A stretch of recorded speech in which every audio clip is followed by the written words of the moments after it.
प्यारे बच्चों, आज हम चैप्टर दोलन में आपको सरल आवर्त गति एक समान वृत्तीय गति के प्रक्षेप के रूप में समझाने जा रहे हैं। दोलनी गति प्लस आवर्ती गति को एक साधारण रूप से हम सरल आवर्त गति कह देते हैं। क्या कहते हैं? सरल आवर्त गति कह देते हैं। इस चीज को समझाने के लिए पहले हम कुछ आपको समझाएंगे। देखिए, एक कण जो है वृत्तीय पथ पर गति कर रहा है। किस पे गति कर रहा है? वृत्तीय पथ पर गति कर रहा है। किस पथ पे गति कर रहा है? जिसकी त्रिज्या कितनी है? a।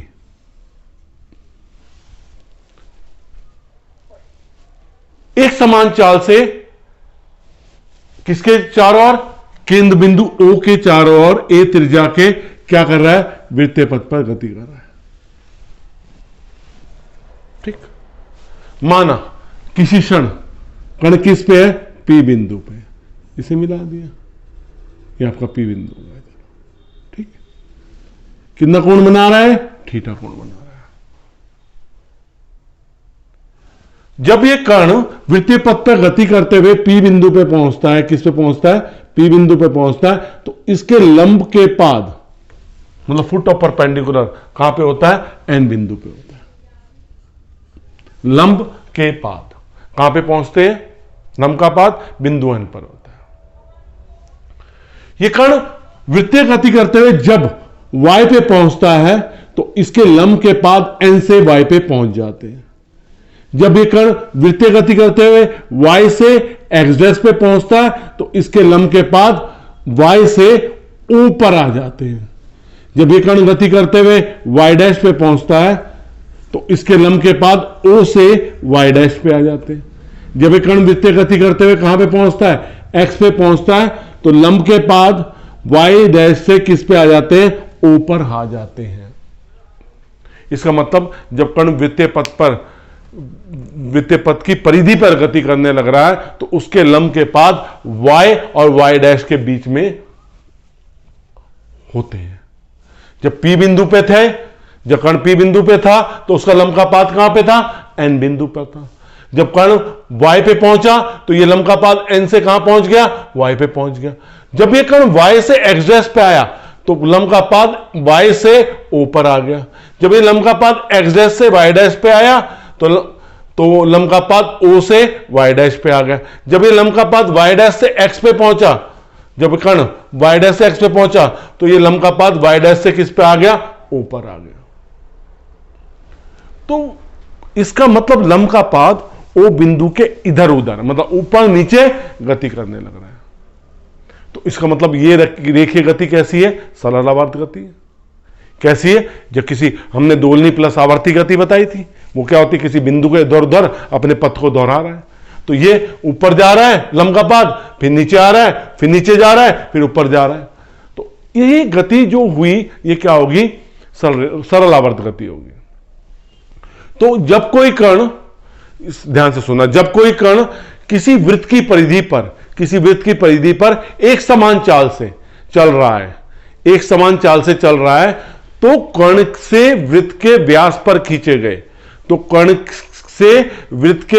खींचे गए लंब के पाद की रेखीय गति को सरल आवर्त गति कहते हैं। क्या कहते हैं? सरल आवर्त गति कहते हैं। इसका मतलब क्या हुआ? वृत्त को सरल आवर्त गति का निर्देश वृत्त कहते हैं। वृत्त को सरल आवर्त गति का निर्देश वृत्त कहते हैं। सरल आवर्त गति दोलनी गति का सबसे सरल रूप है। अब इसमें हम विस्थापन समीकरण निकालेंगे। देखो, ये कोण थीटा है, ये कोण भी थीटा हो जाएगा। ये yx है, ये दूरी y होगी। Theta is equal to omega t लिख सकता हूं मैं। तो त्रिभुज किसमें? PNO में साइन थीटा किसके बराबर हो जाएगा? साइन थीटा, ये साइन थीटा लंब बटे विकर्ण ON upon OP, ON upon OP। तो आपका ON किसके बराबर हो जाएगा? OP sign theta. तो y इज इक्वल टू कितना आ जाएगा आपका a साइन थीटा, मतलब a साइन ओमेगा टी। यह सरल आवर्त गति की विस्थापन समीकरण है। क्या है? विस्थापन समीकरण है। अब हम क्या करेंगे, ये जो कण सरल आवर्त गति कर रहा था, अब हम इसके वेग की गणना करेंगे। किसकी गणना करेंगे? वेग की गणना करेंगे।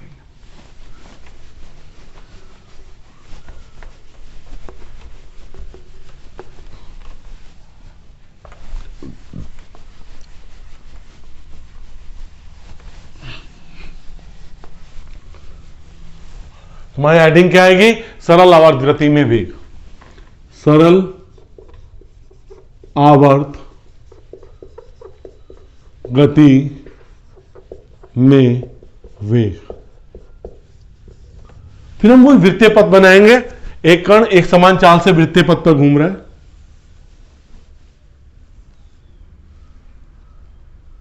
ठीक है, वृत्तीय पथ पर घूम रहा है, ये P बिंदु पर है। इसका वेग कितना है? v। कितना वेग है? v। यहां पर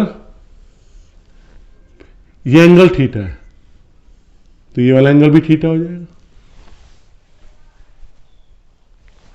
और जब मैं इसे घटकों में विभाजित करूंगा तो ये इस पे लंब है 90 माइनस थीटा, ये भी थीटा हो जाएगा। तो v का ये वाला घटक कौन सा हो जाएगा? v cos theta. और ये वाला घटक क्या हो जाएगा? v sin theta. v sin theta तो लंब के पात की ओर है, ये तो गति में कोई कंट्रीब्यूशन देगा ही नहीं आपको। ये कोई भी किसी प्रकार की गति में कंट्रीब्यूशन देगा ही नहीं। ठीक है, तो अब कौन सा घटक आपका काम करेगा? वेग। वेग u इज इक्वल टू क्या हो जाएगा? v cos theta.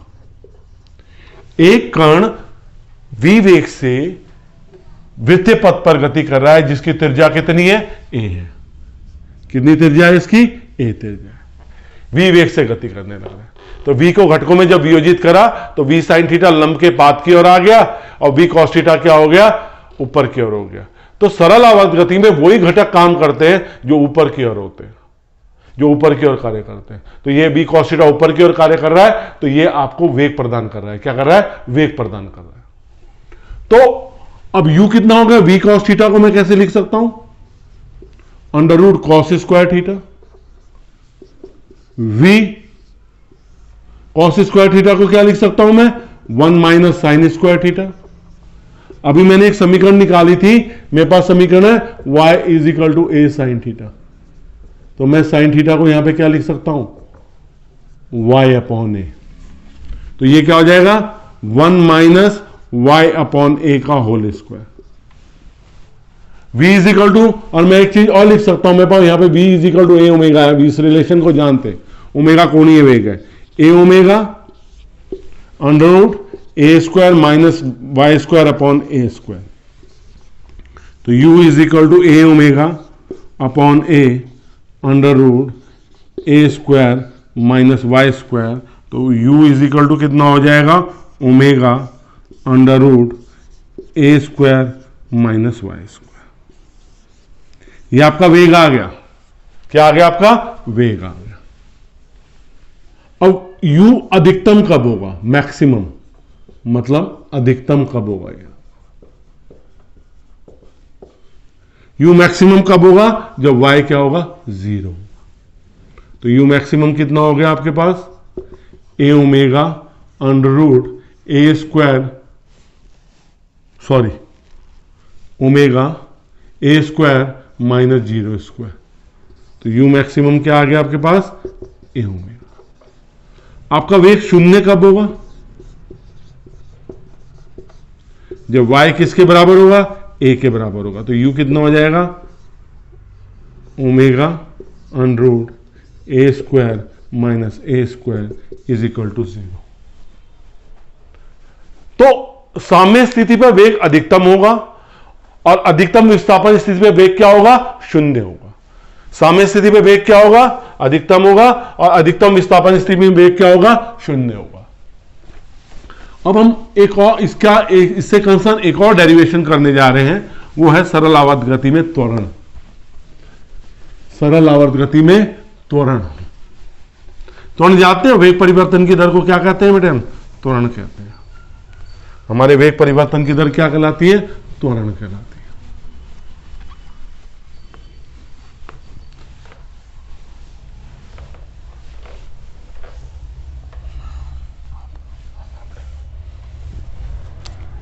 त्वरण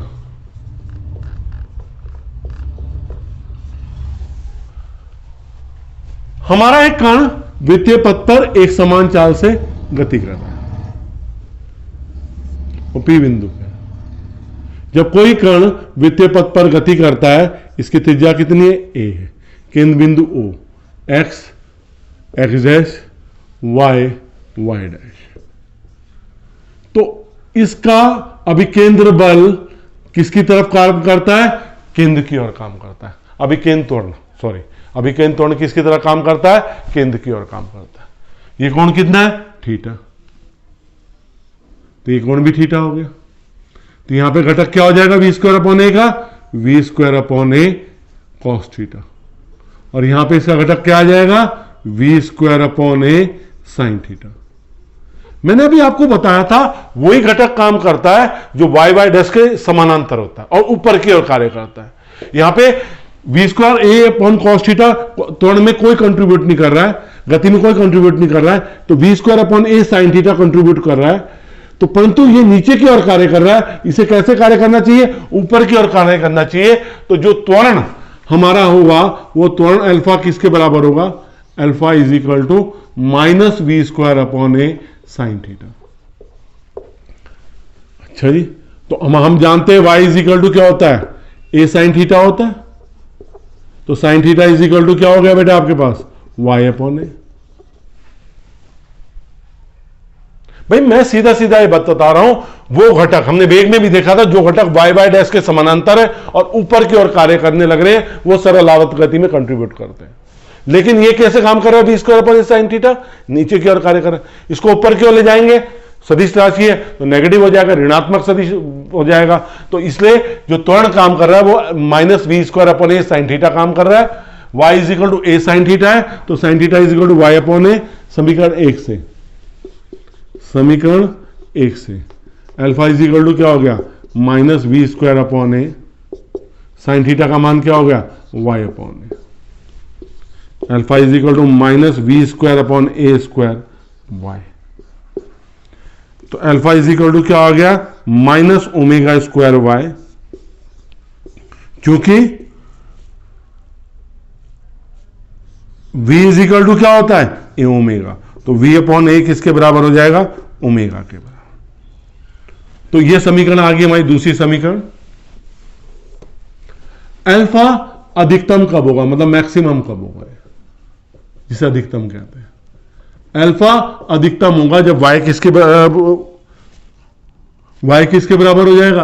a के बराबर। तो अल्फा मैक्सिमम क्या हो गया? माइनस ओमेगा स्क्वायर है।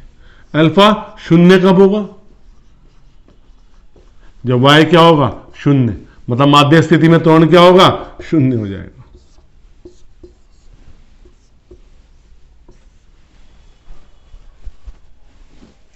एक साधारण सी समीकरण हमें मिली है, हम जानते हैं समीकरण 2 से। अल्फा किसके बराबर है? माइनस ओमेगा स्क्वायर वाई के। तो ओमेगा स्क्वायर किसके बराबर हो गया? Minus alpha upon y. Omega is equal to under root alpha upon y, plus minus आएगा, हमने हटा दिया। आवर्तकाल क्या होता है हमारा? आवर्तकाल क्या होता है? t is equal to 2 pi by omega.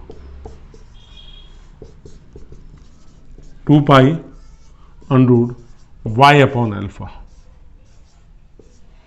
यह आवर्तकाल की समीकरण आ गई।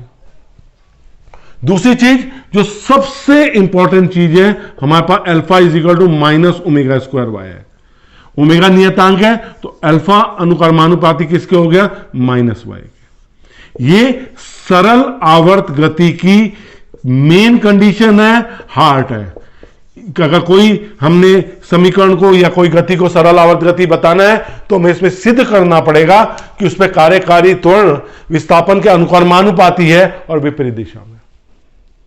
मतलब कोई वस्तु अगर सरल आवर्त गति करने लग रही है तो उसका त्वरण उसके विस्थापन के अनुक्रमानुपाती है, परंतु विपरीत दिशा में।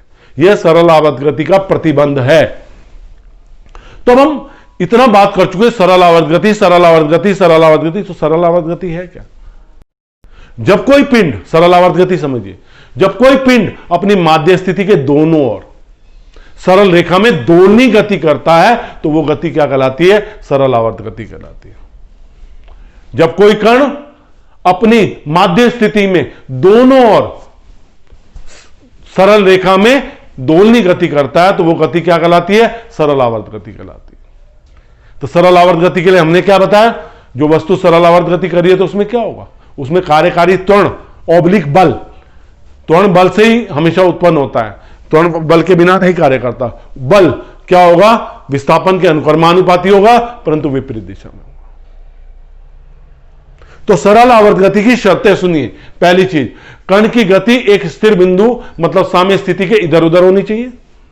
पहली कंडीशन, जो कण की जो गति है वो साम्य स्थिति के इधर उधर होनी चाहिए। दूसरा पिंडो, कण पर कार्यरत त्वरण सदैव साम्य स्थिति के विस्थापन के अनुक्रमानुपाती होने चाहिए और यह हमेशा साम्य स्थिति की ओर दिष्ट होना चाहिए। किसकी ओर दिष्ट होना चाहिए? साम्य स्थिति की ओर दिष्ट होना चाहिए। तो एक ऐसी गति जो एक बिंदु के इधर उधर हो रही है और दोलनी गति है, वो क्या कहलाएगी? सरल आवर्त गति कहलाएगी। क्या कहलाएगी? सरल आवर्त। इसके लिए जो गति होनी चाहिए क्या किसमें होनी चाहिए? सरल रेखा में होनी चाहिए। इसमें त्वरण क्या होना चाहिए? विस्थापन के अनुक्रमानुपाती होना चाहिए, परंतु त्वरण हमेशा किसकी ओर दिष्ट हो? माध्य स्थिति की ओर दिष्ट हो। एक बल आपको इस चैप्टर में बहुत बार आएगा, प्रत्यानयन बल। इसे अंग्रेजी में कहते हैं रीस्टोरिंग फोर्स। रीस्टोरिंग फोर्स क्या होता है? यह प्रत्यानयन बल, जब कोई कण को हम उसकी कंपन कर रहा है, उसकी माध्य स्थिति में होता है तो उस पर नेट बल शून्य होता है। लेकिन अगर माध्य स्थिति से विस्थापित करते हैं तो कण चाहता है कि मैं माध्य स्थिति की ओर आ जाऊं, माध्य स्थिति की ओर आ जाऊं। तो एक बल कार्य करता है, वह बल जो विस्थापन के अनुक्रमानुपाती होता है। क्या करते हैं? प्रत्यानयन बल कहते हैं, जो माध्य स्थिति की ओर दिष्ट होता है। जब किसी कण को उसकी माध्य स्थिति से विस्थापित करते हैं तो विस्थापित करा जाता है तो माध्य स्थिति की ओर एक बल उत्पन्न होता है जो विस्थापन के अनुक्रमानुपाती होता है, परंतु विपरीत दिशा में कार्य करता है विस्थापन से। इस बल को क्या कहते हैं? प्रत्यानयन बल कहते हैं। ये प्रत्यानयन बल क्या होता है? विस्थापन के अनुक्रमानुपाती होता है परंतु विपरीत दिशा में कार्य करता है। ये अनुक्रमानुपाती चिन्ह हटा देते हैं, एक नियतांक आ जाता है। के को क्या कहते हैं? बल नियतांक, बल नियतांक या स्प्रिंग नियतांक।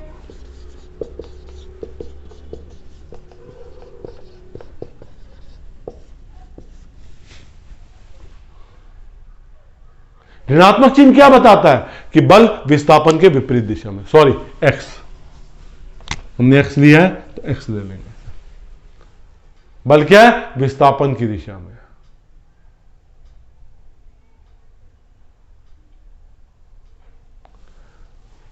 तो बच्चों ये बेसिक पॉइंट्स हैं जो आगे डेरिवेशन में यूजफुल होंगे। और मैंने जो भी डेरिवेशन करा है सिंपल फॉर्म में करा है, उसमें अवकलन और समाकलन में नहीं गया हूं। क्यों नहीं गया हूं? क्योंकि बायो को बच्चों को दिक्कत हो जाती है। तो मैंने जो भी डेरिवेशन करा है बिल्कुल सरल तरीके से करा है। बस डेरिवेशन करते हुए एक चीज बात कर याद ध्यान रखना, जो भी घटक y x के समानांतर होगा और ऊपर की ओर कार्य कर रहा होगा, y y डैश के समांतर होगा और ऊपर की ओर कार्य करेगा, वो ही सरल आवर्त गति देगा आपको। क्या देगा? सरल आवर्त गति देगा। क्या वो वेग का घटक हो, क्या त्वरण का घटक हो, जो y y x के समानांतर है और ऊपर की ओर कार्य कर रहा है, केवल वही कंट्रीब्यूट करेगा। बच्चों मेरा पढ़ाना आपको सही लग रहा है, समझ में आने लग रहा है तो मैं वीडियो को लाइक कीजिए, शेयर भी कीजिए और सब्सक्राइब नहीं किया मेरे चैनल को सब्सक्राइब जरूर कीजिए। जो बच्चा पहली बार वीडियो देख रहा है, बेटा इकाई 1 से अब तक के सारे अध्याय वीडियो के रूप में आपको उपलब्ध हैं, कुछ न्यूमेरिकल्स भी उपलब्ध हैं। आगे कोशिश रहेगी सभी अध्यायों को न्यूमेरिकल्स में आपको अच्छी तरीके से उपलब्ध करा दूं। बहुत बहुत धन्यवाद।